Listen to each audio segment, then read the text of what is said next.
Dartmoor Prison, isolated from the outside world by walls of granite.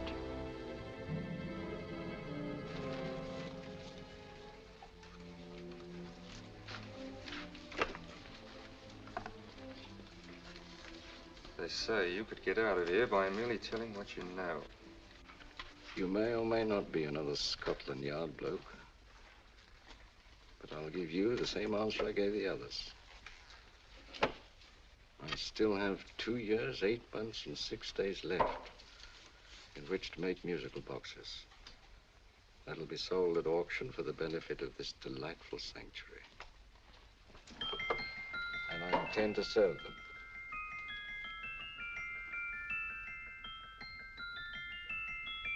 Move along.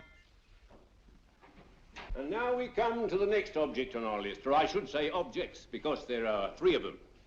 Now, ladies and gentlemen, these can be bought together or separately. Now, these beautiful little musical boxes only arrived this morning, and I didn't intend to put them on the auction block until later, but I'm going to sell them now. So, good friends, as our old pal Mark Antony used to say, lend me your ears.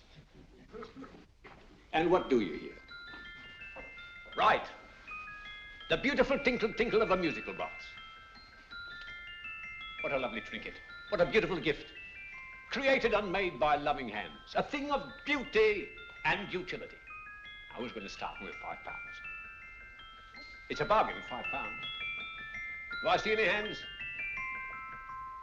If there's a connoisseur in the house, will go £3 for it. £2. £1. 10 shillings. Thank you, sir. Ladies and gentlemen, 10 shillings is offered for a musical box you couldn't buy anywhere in London for less than £5. It'd be stealing to let it go for 10 shillings. Like taking milk from a baby. All right, we're selling for 10 shillings. 10 shillings, 10 shillings is offered, 10 shillings is offered, 10 shillings is offered. Will anybody give him £1? Will you give him £1? Oh, won't someone give me £1? £1 is offered, £1 is offered, ladies and gentlemen, £1 is offered. It's against you, sir. Will you go to £2? Will you go to £2, sir? £2. £2 is offered. £2 is offered. Going once, twice, third and the last call. Sold to the gentleman for £2. Sorry, my dear. Now, ladies and gentlemen, comes the opportunity to purchase an exact duplicate of the beautiful little musical box just bought by this gentleman for the ridiculous low price of £2. Oh, it's exactly the same. Exactly the same. Made with the same hands. You hear that? Isn't that lovely? That tinkle, tinkle, tinkle, tinkle. Sounds like Bow Bells to me, you know, with little angels pulling on the ropes, eh? Who'll give me £2 for it? Who's starting with £2? Will anybody start with £2? Oh, come, ladies and gentlemen. You know, from your enthusiasm, we might all be in Scotland instead of London. Please buy it for me, Daddy. £2, certainly not. We all might be in Scotland. Besides, I don't like his manner. £1, 10 shillings. £1.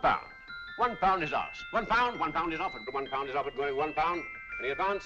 Going once, going twice, the third and the last call. Sold to the lady for £1. Smart bidding, my dear. Thank you. We come to the third and last of these beautiful little musical boxes. Exactly the same. Tinkle, tinkle. Isn't that lovely? Ladies and gentlemen, I don't bring you here to gull you and swindle you. This is the exact replica of those 2 I just sold before.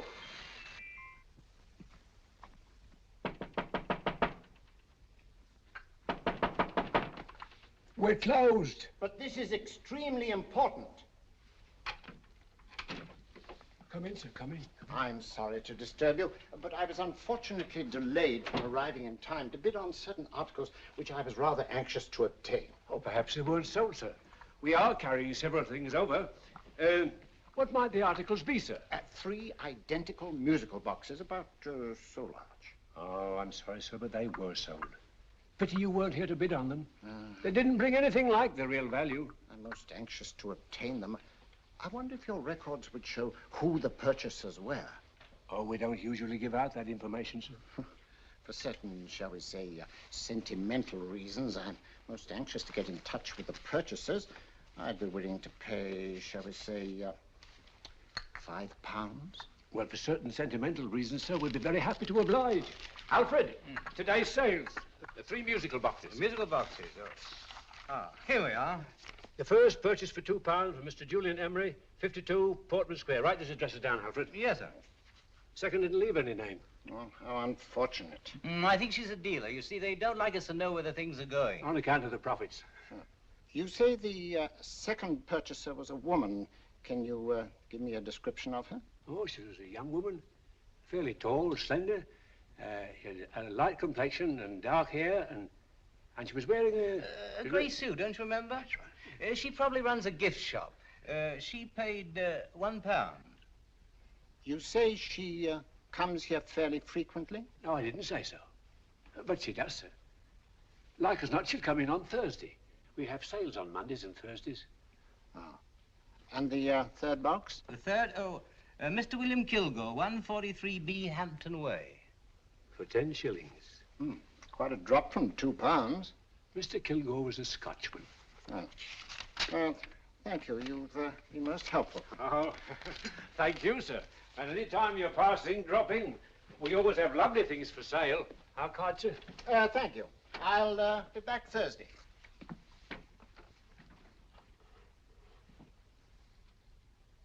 The message reached us too late. Musical boxes are being sold. Well, let's get out of here.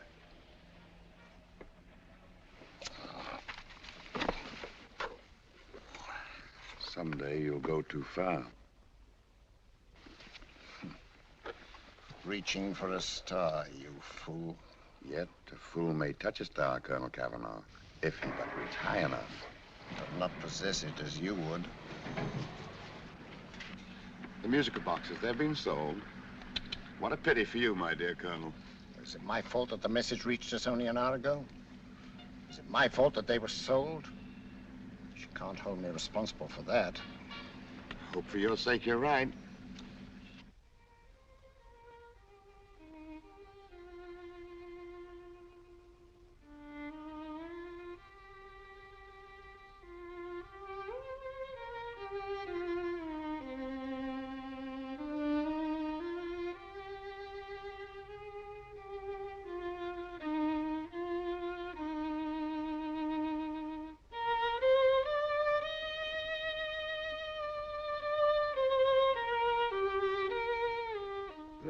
Upon you tonight at 7:45, a gentleman who desires to consult you upon a matter of the very deepest moment.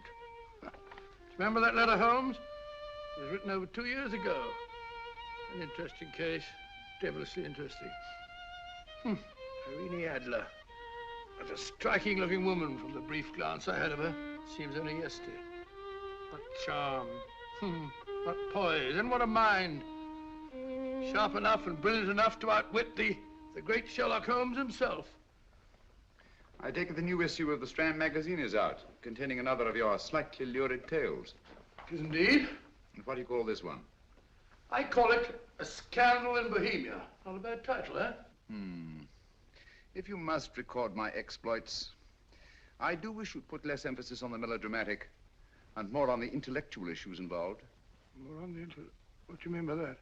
Well, I do hope you've given the woman a soul. She had one, you know.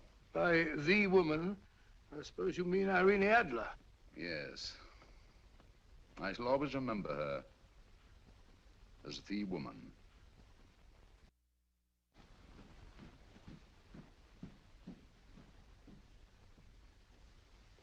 Come in. Hey, Stinky. That's him, old boy. How are you? How are you, old boy? I haven't seen you for years. I want you to meet my old friend Sherlock Holmes. Holmes, this is Stinky. In other words, Julian Emery. How do you do, Mr. Emery? Watson has often spoken of you. Oh, has he? Yes, we were at school together. Yes, more years ago than I care to remember, but you didn't come in here just to remind me of that. No, I just happened to be in the neighborhood and saw your lights burning, so I took the liberty of looking you up. Still writing your mystery stuff? Yes, there's a new one out this week. Good, I never miss them. Oh, good, thanks. I say that bandage makes you look very interesting. Still poking your nose into other people's business as usual? Who hit you? I haven't the foggiest notion. Somebody knocked me on the head in my own living room and then proceeded to commit the most idiotic burglary you ever heard of. Fellow must have been balmy as a coot. Balmy? Why? Come sit down, old boy. Yeah. Would you like a cup of tea? Huh? Oh, all right. I'll go and tell Mrs. Hudson about it. Yeah. Why do you say the robbery was idiotic, Mr. Emery? Oh, simply from the fact that with about £5,000 worth of musical boxes in my living room, the thief, who I caught in the act, made off with one that isn't even worth £5. I gather you're a collector of musical boxes. Yes, I am indeed. Some of them are very beautiful, but not the one that was stolen. The thief evidently grabbed the first thing that came to his hand when he heard me coming into the room. Still, it's rather odd, isn't it, that having disposed of you, he didn't pick up something more valuable. Was there anything unusual about the stolen box? No, nothing at all. No, I picked it up in the south of France, several years ago. You say you have many valuable music boxes, and yet the thief made off with one that isn't worth £5. Sounds like rather an intriguing little problem. Yes, well, I take it that he was just an ordinary petty thief and didn't know the value. That is a possible explanation, and yet I venture to say that the average petty thief has a more extensive knowledge of the value of objet d'art than the average collector. Well, anyway, that's Scotland Yard's theory. They didn't get very excited about it. That's consistent anyway. I wonder if I might see your collection, Mr. Emery. Oh, of course you could, yes. Nothing a collector likes more than showing off his trophies. When will it suit you? No time like the present. Good. My place is just round in Portman Square. Shall we? Yes, right. Hello? Where are you going?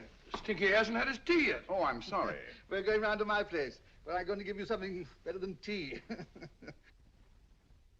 Now, this one was made for Louis XV, and is one of the very few still in existence from that period, and a particularly fine specimen at that. Charming, isn't it? Quite. It all sounded to me like a lot of mice running about on a tin roof. I'm afraid you have no ear for music, Watson. Give me a good old band playing a rousing march. You'll have all your silly little tweets.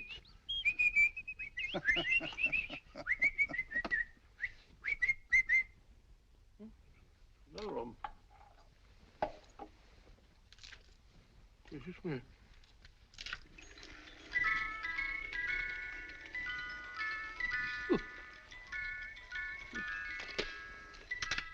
Stupid thing.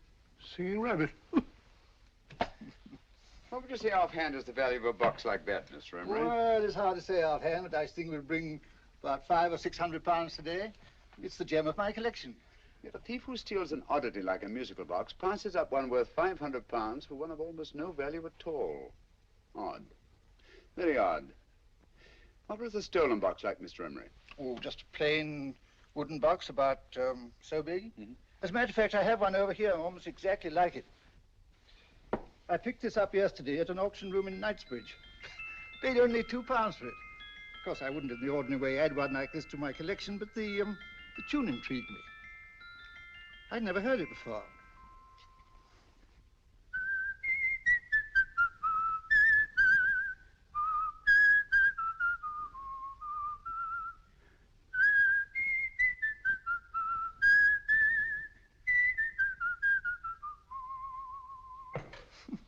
You have a remarkable ear for music, Holmes. Rather an unusual melody. Sit down, will you? Thanks. You say you bought that box at an auction sale yesterday? Yes, the Gaylord auction rooms in Knightsbridge. Run by old, what's his name? Crabtree. That's the man. At what time was the robbery committed? Oh, about 3 o'clock this morning. You know, Mr. Emery, that box and the robbery might well be cause and effect, especially since you say that the stolen box outwardly resembles this one a great deal. And Scotland Yard were not particularly interested, eh? Oh, yes, but I wouldn't blame him for that. Especially as I told him I was quite unable to describe the thief. Except, of course, for the fact that it was definitely a man. All you remember is that you came in here and someone struck you on the head. Yes, and the next thing I knew, my man was trying to revive me. It might be wise for you to put that box away somewhere and lock it up. Oh, I don't think that's necessary. Besides, everything's insured.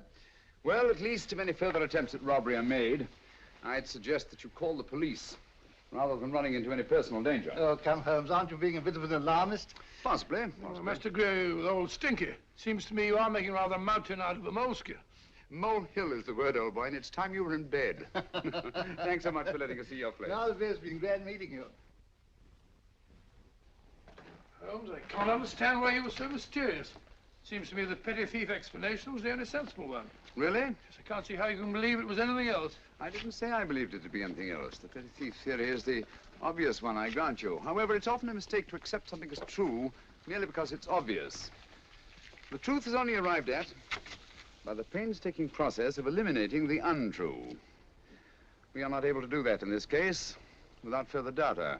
Rubbish, you're pulling my leg. You're trying to turn a tuppenny halfpenny robbery into an international plot. No, I'm not. I just hope that your friend Stinky is a little more cautious in the future, just in case.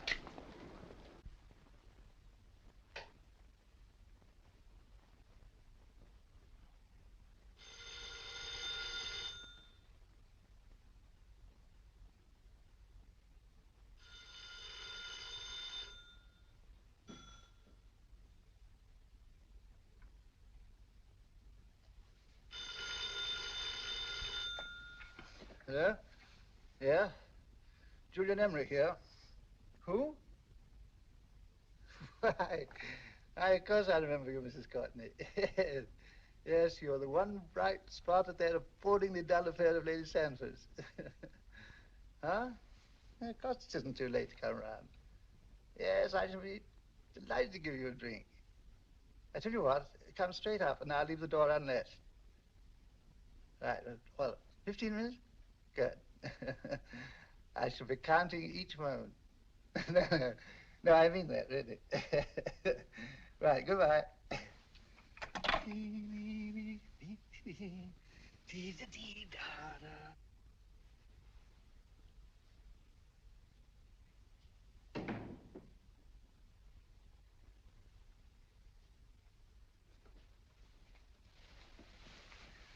Boo! Oh, you startled me. Did I? Yes. Must be the pixie in me. I know I shouldn't have called you so late, but I was at a party just around the corner, and I remembered your invitation to see your collection of musical boxes. My dear Mrs. Courtney, pleasure is all the greater for being so unexpected. My friends call me Hilda. Thanks. Mine called me Stinky. Stinky, how quaint. Oh, what a perfectly wonderful collection of musical boxes. You know, when you told me you had a collection, I had no idea it was so attractive. Yes. They appeal to the ear as well as to the eye. Oh, what a plain little one. Why, it looks just like a country cousin amid all this grandeur. No. You mustn't underestimate the country cousin. Only last night a burglar broke in here, and with all these to choose from, went off with one very much like it. Really? Yes, I don't mind the loss of the box so much, but I do resent this crack on the skull. But it makes you look so interesting. Oh, do you think so? Uh-huh. It's funny, that's what old Fatso said. Fatso? I mean, Dr. Watson. He was here this evening with a friend, a Mr. Holmes. He's interested in my collection, too. Sherlock Holmes? Yes. Do you know him? I've heard of him. Yes, he seems to think I'm in some sort of danger. What a haunting tune. It takes me right back to my childhood. Really? You know, it's odd that you should be interested in that particular musical box. Odd? Why? Because Mr. Holmes is also interested in it. He may have been more interested in the tune than in the box. My dear, yes, that's right. I remember now. He whistled it note for note, having heard it only once. Really? He must be a remarkable man. Bit of an alarmist, if you ask me. Don't you believe in warnings? Of course not. Who'd want a box like that? I would. You're not serious. Oh, but I am. Well, you put me in a very awkward position. I'm a collector, you know. And a collector buys but never sells. But if the price were high enough... The price has nothing to do with it. It's the principle of the thing. Yes, well, we haven't had our drink. No, thanks. I must be getting along. Must you really? I'm afraid so. You're not walking out on me, are you? My reputation. Stinky. I say, you know, you are an attractive woman. Thanks.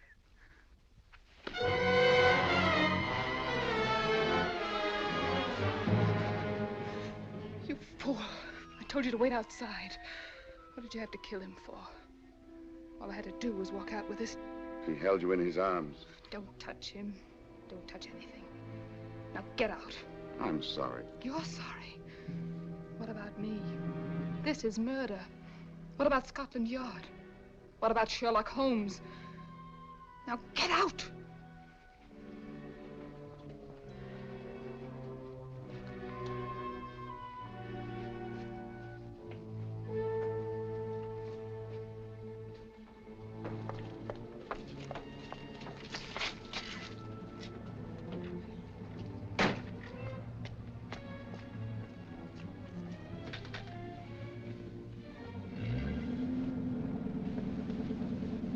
Did you get it?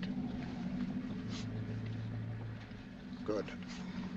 Did you have any trouble with him? Just a matter of murder. Ah, Mr. Holmes. Hopkins? Thanks for coming so promptly. Inspector Lestrade suggested that I call through to you. Mr. Emery was the client of Mr. Holmes, Inspector. Indeed. You didn't mention that when I telephoned you, Mr. Holmes. Well, not exactly a client, Inspector. Sergeant Thompson? He was killed between the hours of 11 and 2 o'clock this morning, Mr. Holmes. Must have been someone he knew, someone of whom he had no suspicion. Poor old Stinky. It's all my fault. I should have prevented this. Well, it's no time to start talking about that now, Doctor. Apparently it's gone. That's the second attempt on the musical box that Emery bought at the auction sale. And this time it was successful. But that box was only worth £2. It was worth a man's life, Watson. I think we'd better pay a visit to Gaylord's auction room and that fellow Crabtree. Inspector, may I suggest that you make a complete search of this flat for a small, plain, musical box about that size? Thank you. Come on, Watson. You say the first box went to Mr. Julian Emery. The second to Mr. Kilgore, 143B Hampton Way. And the third to the unidentified young lady who presumably has a shop and lives near Golders Green. That's right, Mr. Holmes. Isn't it rather strange, Mr. Crabtree, that you should have had 3 identical musical boxes all playing the same tune? Where'd they come from? Dartmoor Prison. Dartmoor? Yeah, we get a regular shipment from there every month. The inmates manufacture them. Well, they make all kinds of things, you know, pipe racks, waste paper baskets, musical boxes. Did you happen to notice if anyone showed any particular interest during the auction in the purchasers of these 3 boxes? Oh, come now, Mr. Crabtree. This is very literally a matter of life and death. Well, since you put it that way, Mr. Holmes, there was a gentleman came in here about an hour after closing time, and he was in an awful state, he was. He gave me £5 to tell him where the boxes had gone to. He said they had a sentimental value for him, sir. Expensive sentiment. Can you describe him? Well, he was tall, distinguished looking, and he had grey hair and a moustache. He was quite a gentleman, sir. What was his reaction when you were unable to supply him with the address of the young lady who owned the shop? I told him the young lady usually come back on Thursday. He said he'd come back on Thursday. Now, that's tomorrow. Thank you, Mr. Crabtree. You've been very helpful. Thank you. Come along, Watson. Where are we going now, Holmes? To the home of Mr. Kilgore, the man who bought the 3rd box.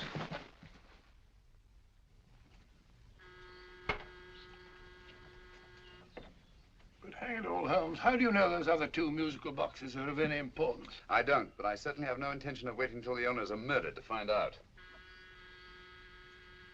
No one at home. I hope that's the explanation. I'll have a look through this window.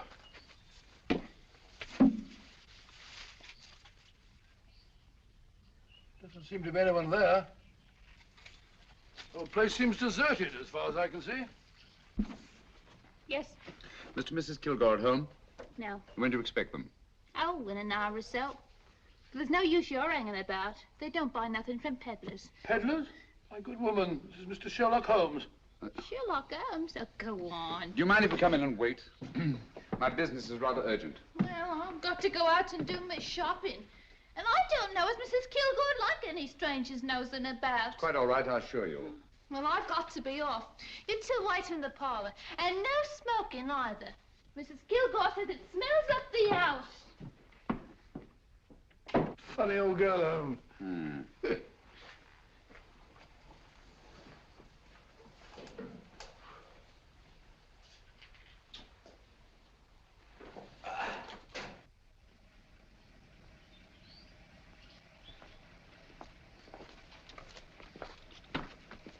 Park Lane. Park Lane? And what would the likes of you be doing in Park Lane? Now, don't worry about the fare, Ducky. If you knows how to get to Park Lane, up it.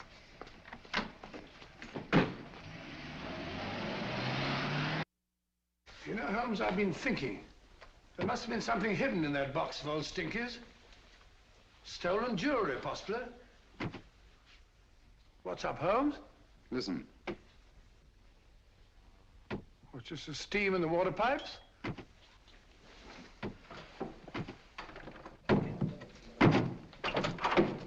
Watson! Great Scott! Come on, Holmes. Get on the chair here. It's all right, my dear.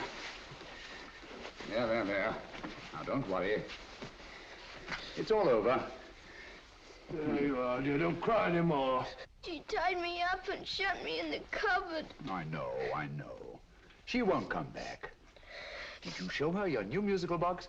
Yes, she said she wanted to hear it play, and as soon as I showed it to her, she grabbed hold of No, I me. know. Now, don't worry. We'll buy you a new musical box. Yes, my dear, the best one in London. Watson. Oh, what a fool I've been. What do you mean, Holmes? She took the musical box out of this house in that market basket, right under our very noses. Why could the Kilgore charwoman want to take the music box? She isn't the Kilgore charwoman. She's a consummate actress. An extremely clever, unscrupulous woman who will stop at nothing. Take care of the child, will you, Wolfella, till our parents get back. Explain everything to them. Of course I will. But, Holmes, where are you going? Somewhere, somehow. I must get to the young lady who bought that third musical box before our opponents find out. I only hope that I won't be too late. Oh, no. No, darling, you mustn't cry anymore. Now, cheer up. Would you like to hear old Uncle make a noise like a duck?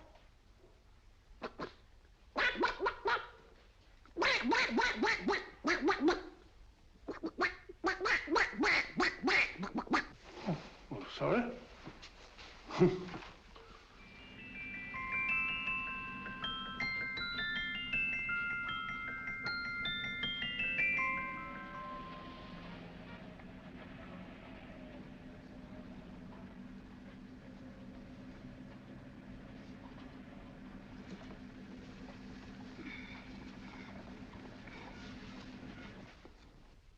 And now, ladies and gentlemen, how much am I offered for this beautiful lace Dresden china figurine?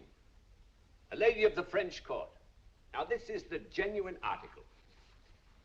What a beautiful ornament for your mantelpiece. Or you could use it as a centerpiece on the dining room table. Now, will somebody start me for £10? Will somebody start me for £10? £8? £7? All right, £5 is offered, £5 is offered, £5 is offered, £5.10, £5.15, £5.15. £6 is offered, £6, going once, going twice, the third and the last call. Have you all done? Sold to the lady from Twickenham for £6. Next, we have a real museum piece, ladies and gentlemen. A fine 19th century doll. The costume an exact replica of the holiday clothes worn by the Hungarian peasant women. Now, ladies and gentlemen, an article like this would cost you from £15 to £20 in a West End shop. I'm not going to ask you for anything like that. Who'll give me £2 for it? £2. Anybody offer me £2? £2 for the Hungarian? £2? £1. What? Anybody give me £1? Anybody offer me £1 for the doll? £1 is offered, ladies and gentlemen. £1 is offered. Now, I'm not going to waste your valuable time or mine in trying to get one half of what this beautiful doll is worth. If the young lady can steal it for £1, that's her good fortune. So it's going once, it's going twice, the third and last call. Any more? Sold to the young lady for £1. And now, ladies and gentlemen, may I draw your attention to something which may be a great surprise to you, worthy of any collection. The only other one like it is in the British Museum. It's a Ming vase of the 7th dynasty. This vase lay in a large collection somewhere outside Rome for over 2 centuries, I understand. It was discovered there by the noted antiquarian, Sir Andrew Coppleston. Now, some of you may remember Sir Andrew Coppleston. Besides being a noted traveler and antiquarian, he's also a gentleman rider.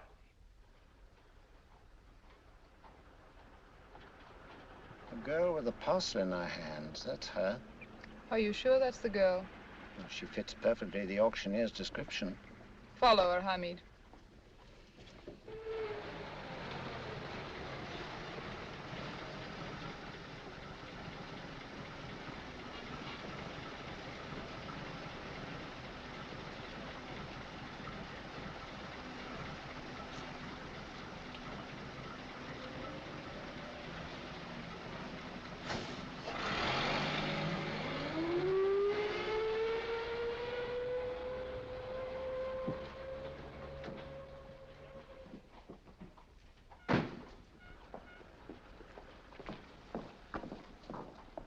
It's lovely, dear. And only £1. We can get at least 3 for it. Easily. I'll go make some tea. I could do with a cup. Right.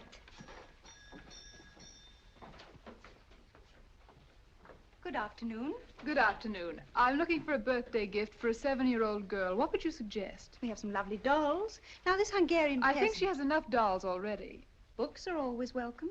Well, I'm looking for something a little different. Well, that's rather cute. What is it? Well, that's a musical box. Children always love them. And this is an exceptionally nice one. It plays many tunes.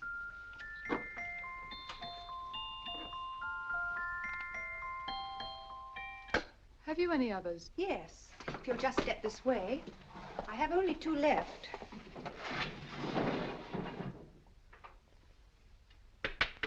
How nice.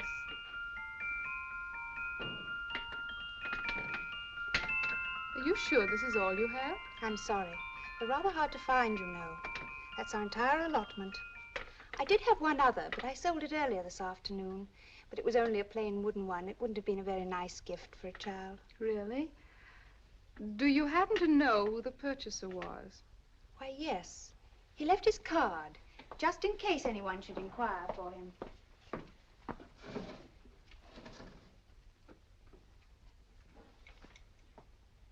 How interesting. I'm sorry, but I'm afraid I'll have to look a bit further. Thank you anyway. Good afternoon. Thank you.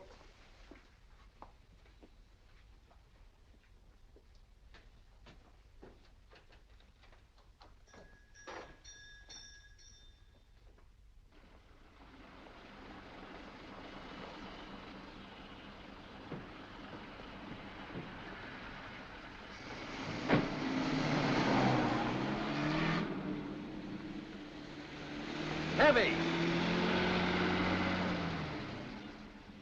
Follow that cab. Here now, what? Scotland Yard. Hop in.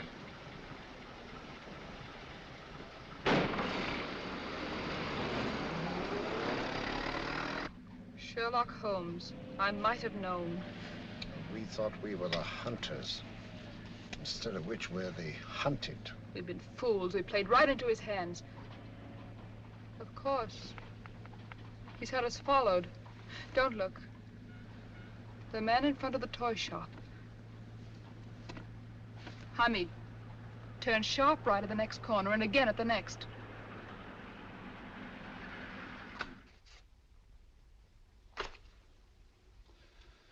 No photograph of her, Commissioner. As I expected. She's not a known criminal. But how do you expect to know if you do find her? After all, she was disguised as a charwoman. Don't worry, old fellow. If I ever see her again, I'll recognize her. Well, it won't be long till we know who they are and from where they operate. Who's covering them? Sergeant Thompson's following them, sir. They won't get away from him. He's a good man. We could have arrested them at Clifford's toy shop if we had any proof. But we know that they killed Emery. Proof, my dear fellow. We must have proof.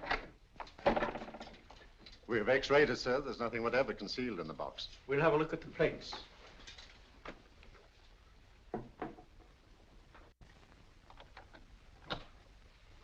There must be some clue. And it's probably so obvious that we've all overlooked it. Seems to me we're up against a bunch of lunatics. Not lunatics, my dear fellow. Extremely astute, cold-blooded murderers. What can these little musical boxes have in them that's so important? Don't forget, they were made in Dartmoor prison. You can smuggle stuff into prison, but not out. Do you want us to break the box apart, sir, to see if there's anything the X-ray hasn't caught? No, not yet. Do you mind if I take it? Certainly. Thanks.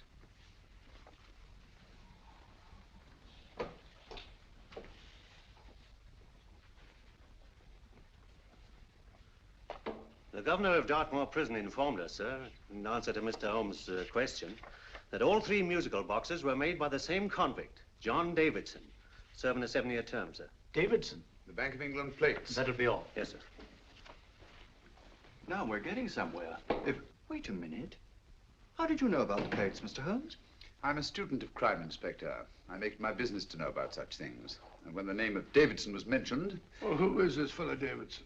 As long as Mr. Holmes seems to know all about it already, I suppose there's no harm in telling you. 2 years ago in London, there occurred a robbery of such tremendous importance, although the stolen articles themselves have no intrinsic value whatsoever, that the Home Secretary was instrumental in seeing that not a word of it appeared in any newspaper. But you never told me anything about this, Holmes. You were away at the time. Articles of no intrinsic value and yet of such importance? I don't understand. Davidson was apprehended within 15 minutes of committing the theft. But by that time, he'd hidden the articles in question and they've yet to be found. Before going further, Dr. Watson, I must inform you that this matter's not to be mentioned outside of this room. Of course not. Do I look like a man who'd gossip? Let's not go into that now, old fellow, shall we? Davidson had been employed for years in a position of extreme trust by the engravings department of the Bank of England. The articles he stole were nothing less than a complete duplicate set of plates for printing £5 notes. What? The Bank of England's own plates? Precisely. And with those plates, a gang of crooks could flood England with £5 notes, not forged in the usual sense of the word, but notes undetectable from genuine Bank of England notes in any way whatsoever. Good heavens. Any whisper at all might have resulted in enormous damage in shaking public confidence in the Treasury. We tried everything after we arrested Davidson. Offered him a shorter sentence if he'd tell us where he'd hidden the plates. Why, we even put in Scotland Yard men with him as cellmates, but no results. Obviously, Davidson's a man of strong character and infinite patience. Yet suddenly he feels impelled to smuggle out the secret of the hiding place of the plates to his confederates. Why? I don't understand, Mr. Holmes. Well, for example, has the Bank of England made any plans to radically change the design of the £5 note so that in, say, 7 years from now, notes made from the stolen plates would be worthless? Confidentially, Mr. Holmes, such a move was discussed. But replacing all the £5 notes in circulation would be such a Herculean task that nothing's been done about it as yet. I see. Of course, there is another possible explanation. Davidson didn't have much time to find a hiding place before he was captured. He may be afraid that the plates will be accidentally discovered before he's released. Hence his anxiety to communicate their whereabouts to his confederates as soon as possible. I believe you've hit it, Mr. Holmes. I'm sure that the message is contained in this musical box. Or rather, in all 3 musical boxes, since possession of all 3 seems to be essential. Our opponents have 2/3 of the puzzle, we have 1/3. Well, what are you going to do, Holmes? Try to deduce the message from the 1/3 that we have.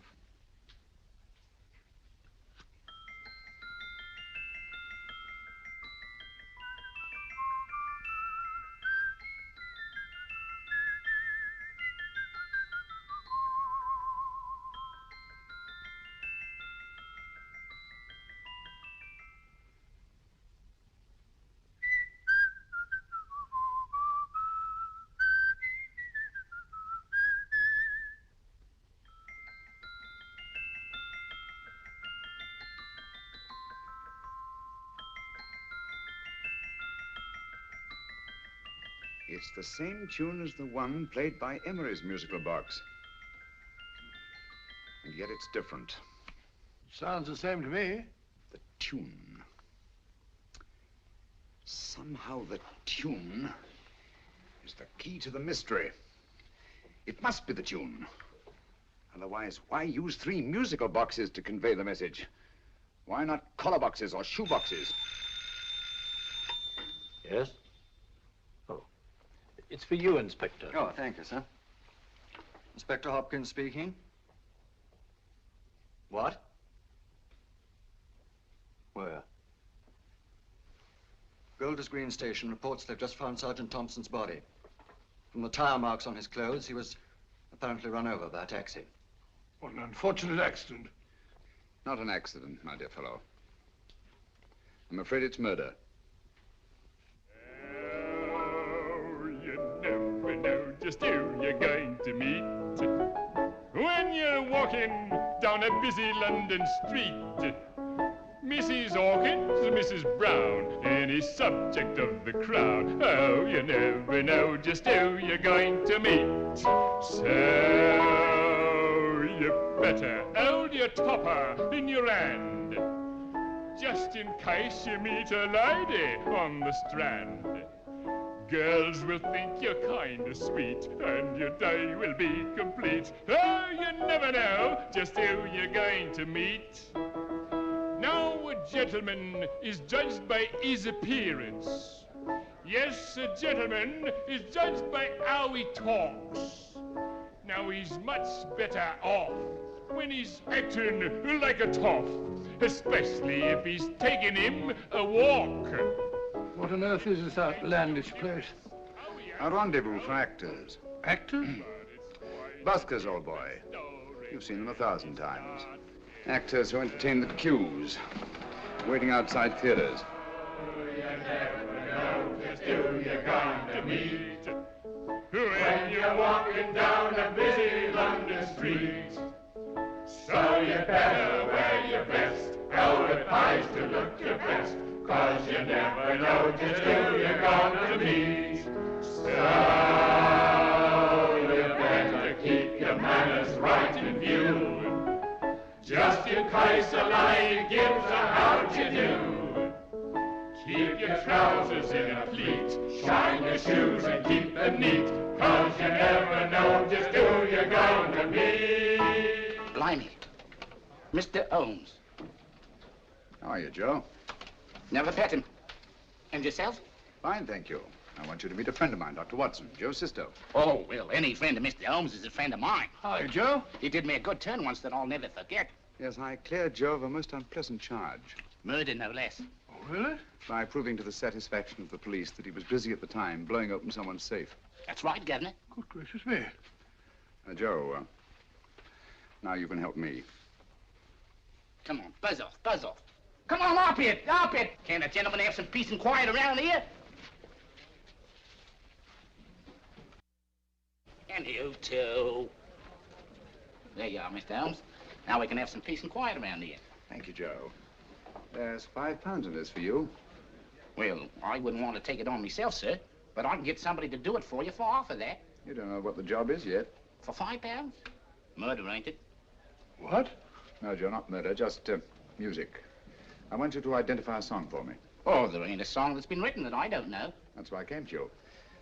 Of course, the violin is more my instrument, but, oh, well, here we go. Now, listen to this, Joe.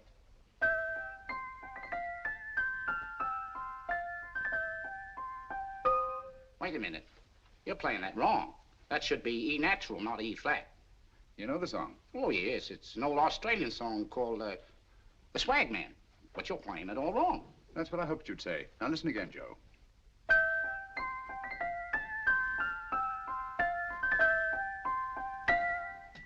That's the same tune, all right, but you're making different mistakes than you did the first time. No, not mistakes, Joe. Call them variations. Here, play the song for me, will you, the way it's written.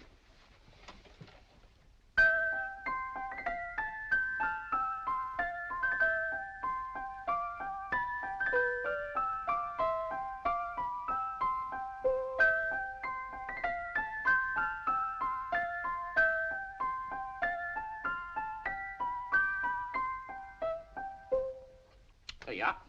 Thank you, Joe. What's it mean, Holmes? Are you onto something? Perhaps. I don't know yet. It's probably a code of some sort. Joe, could you write the song down for me, the way it was originally written? Oh, sure, Mr. Holmes. But it'll take a few minutes. Mm-hmm. Here, Mabel. Pale ale. Come on, up to it. Along with it.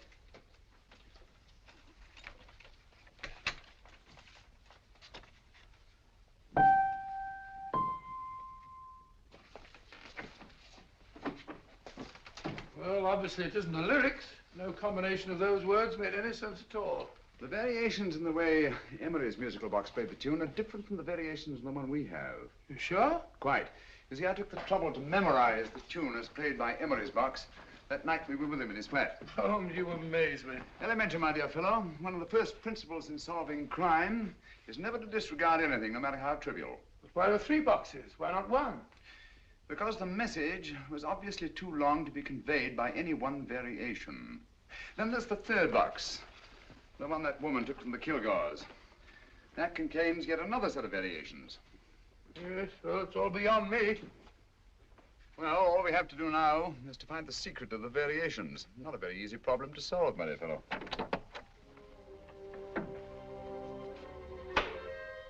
Hello. What's up? We've had company.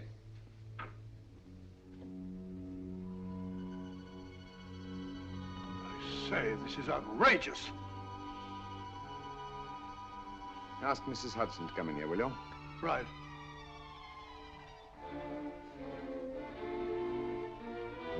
Mrs. Hudson? Yes? Oh, there you are. Will you come up here at once, please? Oh, coming, sir.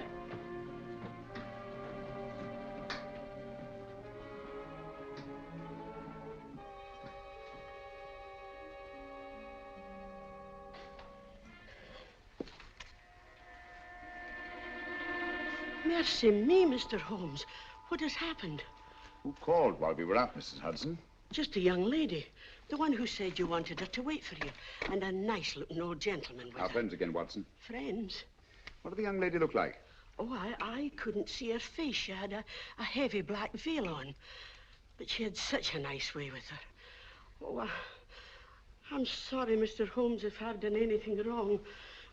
But you did say I should always let clients come in and wait for you. Don't worry, Mrs. Hudson, don't worry. You had no way of knowing. It's quite all right, quite all right. Now, don't worry, Mrs. Hudson. Don't worry. Well, where on earth's the musical box? They didn't get it. Didn't get it? Where is it? It's in your hand. Huh? In that biscuit jar. Take the biscuits off the top. Now put your hand inside, and you'll find the music box. Well done, Holmes. Well done. Amazing.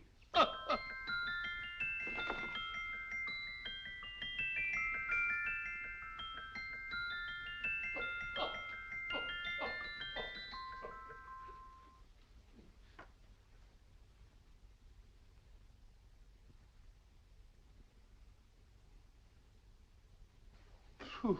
Nice fresh smell. Like a pub after closing time.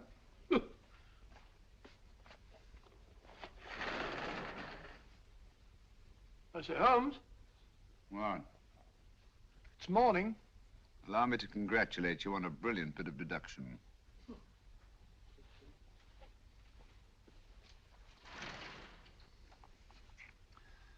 It's not a transposition, not a polygraph transposition, not a trigraph, nor any known form of decoding.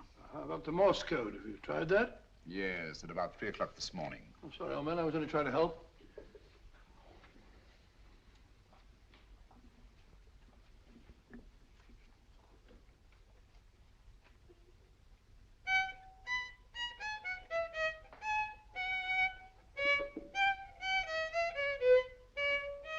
Oh, do me a favor. Not again. Must have heard that thing 1,000 times. Kept me awake all night.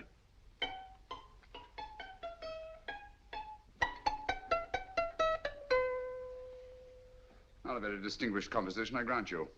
You know perfectly well I don't know one tune from the other. When I was a kid, my people tried to have me taught the piano. I've always felt sorry for that old teacher of mine. The poor old girl finally reached the point of numbering the keys for me. 1, 2, 3, 4. Even then, I never progressed beyond it. Numbering the keys, Watson. The 19th key of the keyboard is the 19th letter of the alphabet. S. Here. Write it down when I give it to you, old fellow, will you? The first altered note. Write S first. Now, the 8th key is H. The 5th key, E. The 12th key, L. The 6th key, F. S-H-E-L-F. Shelf. Your piano lessons were not in vain, old fellow. You've solved it. Thank you. Thanks, old bean. Hold it. We now have 2/3 of the message. Behind books, 3rd shelf, secretary, Dr. S. Presumably, these are the first and second portions of the message. And this gang has the first and third parts of it. Precisely. Then it's a stalemate? Yes, Commissioner, but we can't leave it like that. There's no doubt in my mind that they'll try to secure our third of the message that's missing. Well, I assume you've taken every precaution to guard the Clifford music box. Oh, yes, it's carefully hidden at Baker Street with Dr. Watson on guard. However, I'm reasonably certain that difficult as it may be, we can find the plates even without the missing part of the message. Behind books, third shelf, secretary, Dr. S. Well, outside of the fact that Davidson hid the Bank of England plate somewhere in London, Mr. Holmes, I don't see that we've progressed at all. Allow me to point out to you, sir, the key words, Dr. S. It looks as if the plates were hidden in the house of the doctor. Whether S stands for his first or last initial remains to be determined by a process of elimination. Well, there must be 10,000 doctors in London with S for a first or last initial. Precisely. And every one of them will have to be questioned in person. That's why I say this is a task for Scotland Yard. It's a task, all right. But Scotland Yard has searched worse haystacks and found the needle.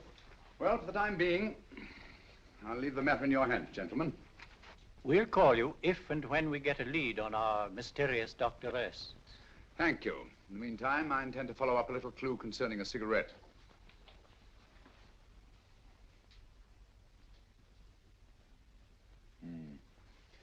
You're certain of the identification of the tobacco? Absolutely. I have made up this special blend for only 3 customers. It is almost pure Egyptian, with admixture of latakia for added body, and a pinch of perique. Merely a whisper, as one might say, for elusive fragrance. Yes, yes. And the 3 customers? Major Wilson in Bombay, India. Mrs. Catherine Leamington Smith in Ireland. Yes, and the 3rd? Mrs. Hilda Courtney of Park Mansions, Bryanston Square. Thank you. Thank you very much. You've been most helpful. It is a pleasure to have been of service, Mr. Holmes.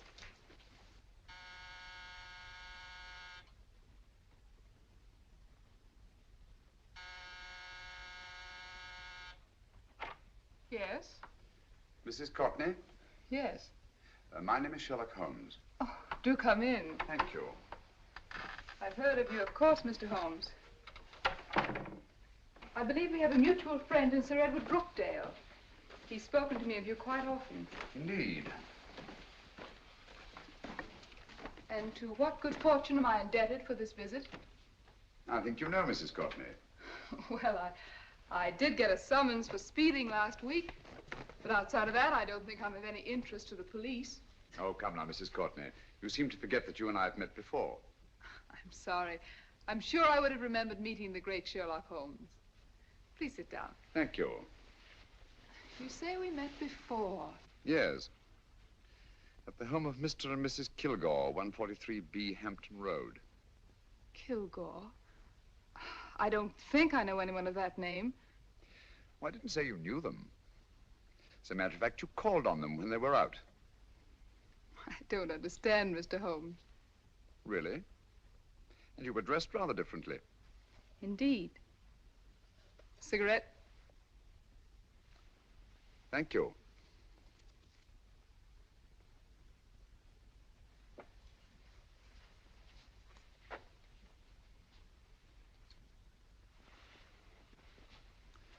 Thank you.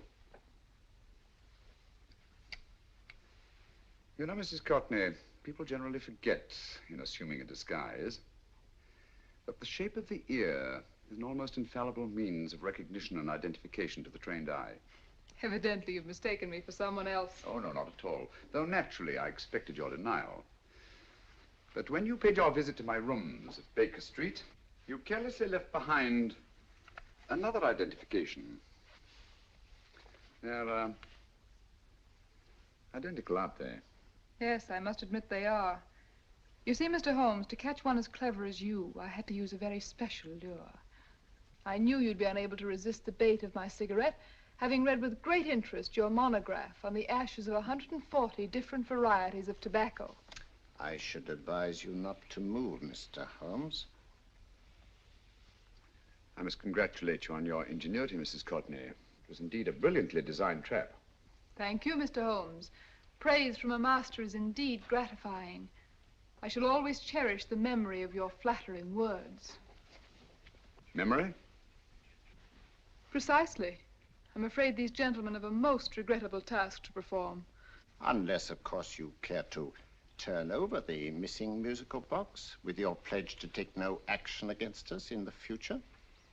I'm afraid that will be impossible. I thought that would be your answer. Hamid! Careful! Careful. There's no need to be unnecessarily rough with our distinguished guest. You realize, Mr. Holmes, that your demise will not take place here. The corpus delicti, you know. Well, naturally. Shall we go? It's so fearfully awkward having a dead body lying about. Don't you agree, Mr. Holmes? Another dead body shouldn't weigh too heavily on your conscience, Mrs. Courtney.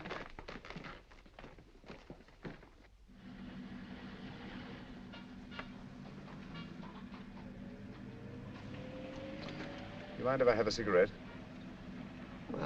Don't see why not.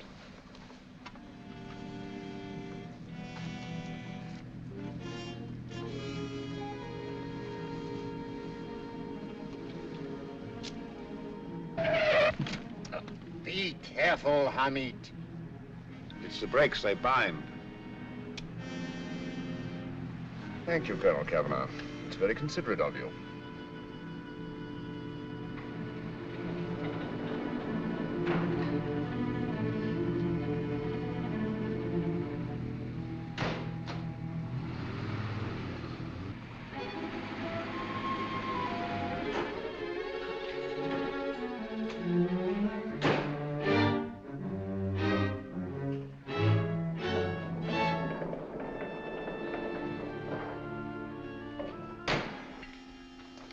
You'll be happy to know, Mr. Holmes, that your death will be a painless one. Hamid, attach this to the motor of the taxi. That little attachment, my dear Mr. Holmes, contains the deadly fluid known as monosulfide. The Germans use it with gratifying results in removing their undesirables.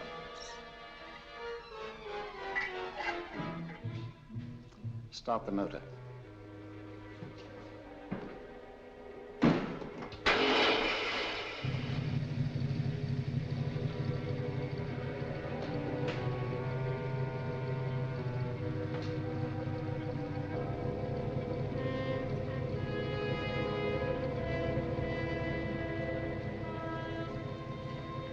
Tape his mouth.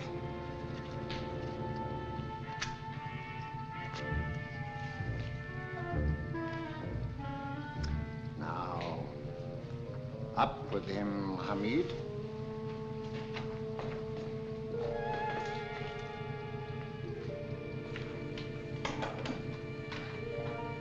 You find yourself like Muhammad's coffin, Mr. Holmes, suspended between heaven and earth.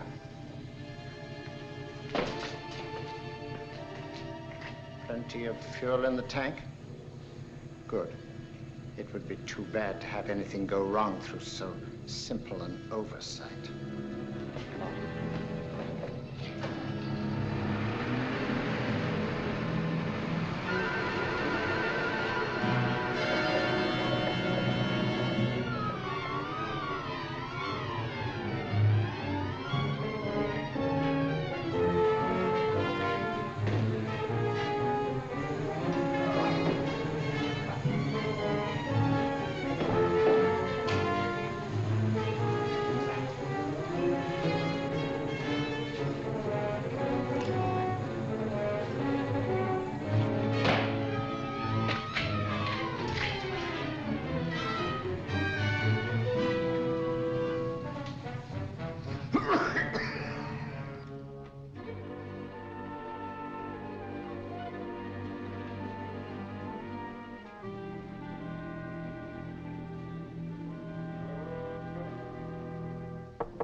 Good afternoon. Mr. Sherlock Holmes? No, I'm Dr. Watson. Oh, of course, Dr. Watson. How stupid of me. Oh, so this is stupid of me. Won't you come in? Well, I really came to see Mr. Holmes. Oh, I'm afraid he's out. I don't know when he'll be back. Perhaps there's something I can do. Won't you sit down? Thank you. You know, Sherlock Holmes and I have been engaged on a great many cases. Oh, really? Yes, indeed. Well, as a matter of fact, this very moment, we're involved in one of the most baffling... Won't you tell me your trouble? I may be able to help you. That's very kind of you, Dr. Watson. Perhaps if I wouldn't be imposing too much. Imposing? Oh, there's no imposition. No imposition at all. A pleasure, I assure you. Now, tell me all about it, Miss Williams. Mrs. Williams. I live in Surrey, Dr. Watson, and I've come up to London in sheer desperation. My only sister has disappeared, and the local police seem utterly unable to find her. Well, Holmes and I solved a case exactly like that once. Very interesting, as far as I remember. I call it the adventure of the solitary cyclist. Oh, sorry. Now I come to think of it, it wasn't so very similar. Entirely different. I don't think what I was saying. Where were we? She's only 17, Dr. Watson, and until she disappeared last Thursday, she seemed to be in the best of spirits. Well, possibly a romantic entanglement? Oh, no, nothing of the sort. She left no note, didn't even pack a bag, no explanation. She just started to walk to the village from our house in broad daylight and simply vanished from the face of the earth. Oh, there. Might I have a glass of water? Glass of water. Have one in 1 minute.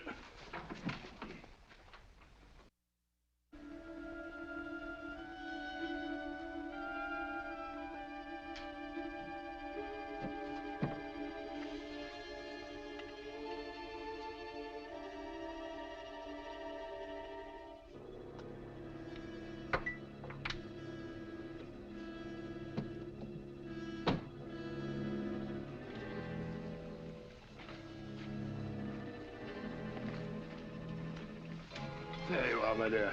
Thank you, Dr. Watson. No, you're not to cry anymore. You must pull yourself together. Oh, I feel much better already knowing that you're going to help me. Oh, Dr. Watson, look! Good heavens! Oh. Get through the fire brigade, quickly!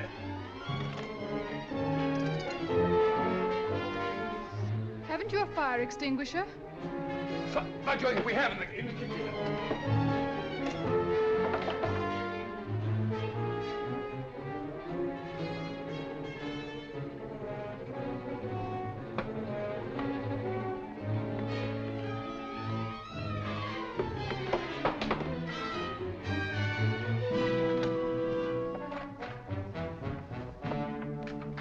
Don't you worry, Miss Williams. We'll have this thing out in no time.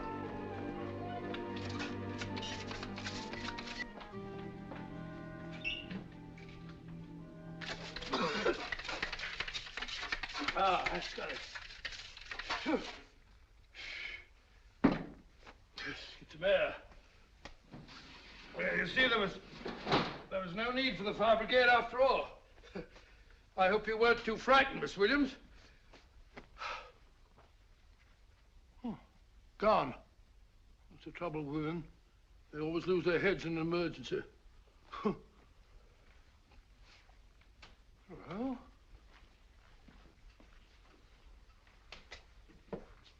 a musical box. Great Scott! Miss Williams!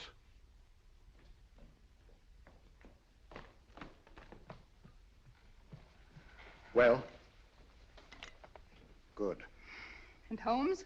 By now, Mr. Holmes has no doubt exchanged his violin for a harp. Always assuming that heaven is his destination. Yeah.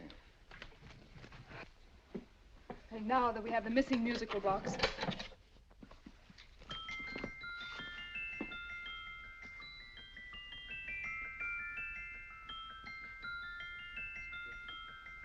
Nineteenth note.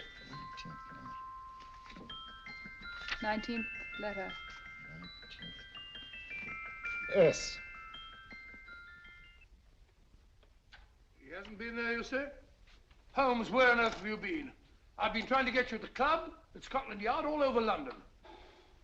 You were looking for me in the wrong places. Holmes, terrible things happened. I've been duped. That woman, she made a complete fool of me. Well, what do you mean? Well, she came here, let off a smoke bomb. I thought the whole place was on fire, and my first thought was to save the musical box. No need to say any more. She has the box. Yes. Don't blame yourself too much, old fellow. She's an extremely clever antagonist. Smoke bomb, you said? Well, you can console yourself with the thought that your charming friend is at least a reader of yours. What do you mean? If I remember correctly, you wrote about my little experiment with smoke and the cry of fire in a story you entitled A Scandal in Bohemia, which has just appeared in the Strand magazine. All right, old boy. Don't rub it in.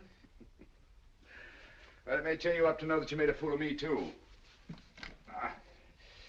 That cigarette stub was planted here for one express purpose.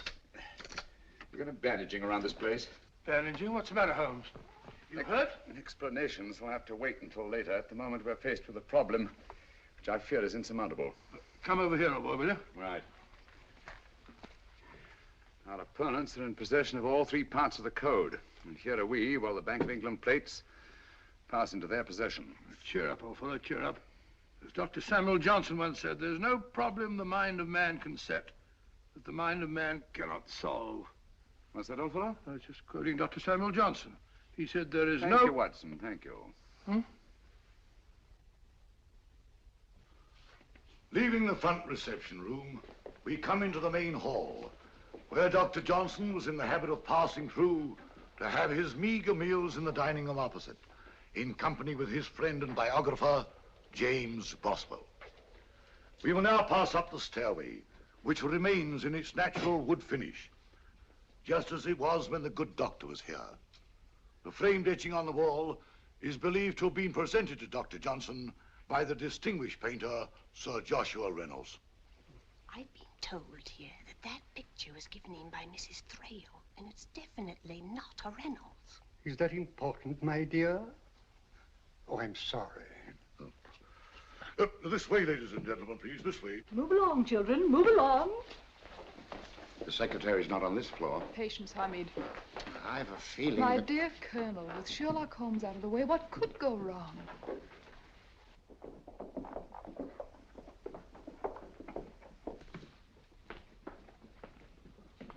And here we have the Garrett Library, in which Dr. Johnson wrote his famous dictionary, and in which you will see also many of the great man's books and other items of interest. Step forward, ladies and gentlemen, please, step forward. Standing in the corner is the secretary, which contains many of the original works by the literary genius. On this table, Dr. Johnson's cat, Hodge, used to sleep while his master worked. A strange thing about this cat, ladies and gentlemen, was its love of oysters. They do say that the dear doctor often went hungry to find the cat that delicacy. What a pity. Now we will visit the grey room, which is immediately below us, in which you will see the very bed in which Dr. Johnson died. What did he die of? Gout. Just gout. This way, ladies and gentlemen. Mind the steps, please.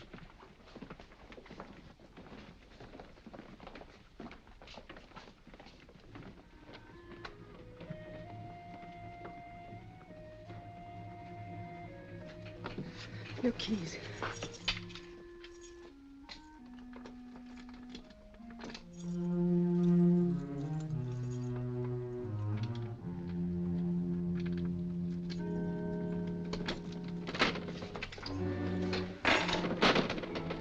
Third shelf up.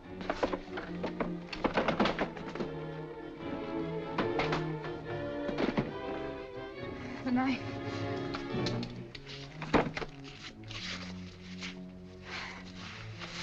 Gentlemen, the Bank of England plates. Well, Mrs. Courtney, so we meet again. No, I shouldn't do that if I were you, Colonel Cavanaugh. I must congratulate you, Mr. Holmes. You're far more clever than I thought. Thank you, Mrs. Courtney. Praise from you is indeed gratifying. I shall always cherish the memory of your flattering words. Memory? Oh, thank you. And now I have a most regrettable task to perform.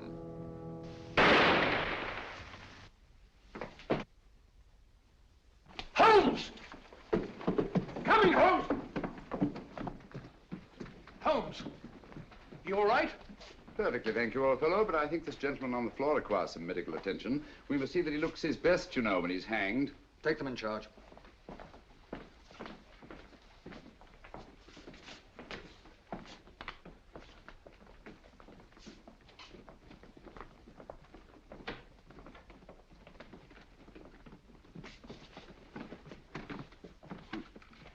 brilliant antagonist. It's a pity her talents were so misdirected. Will you see that these plates are returned to the Bank of England, Inspector? I still don't understand how you solved it, Mr. Holmes. It's entirely due to Dr. Watson. He gave me the clue when he mentioned Dr. Samuel Johnson. Well, congratulations, Doctor. Oh, thank you, Inspector. I don't think I'd have done it entirely without Mr. Holmes's help, you know.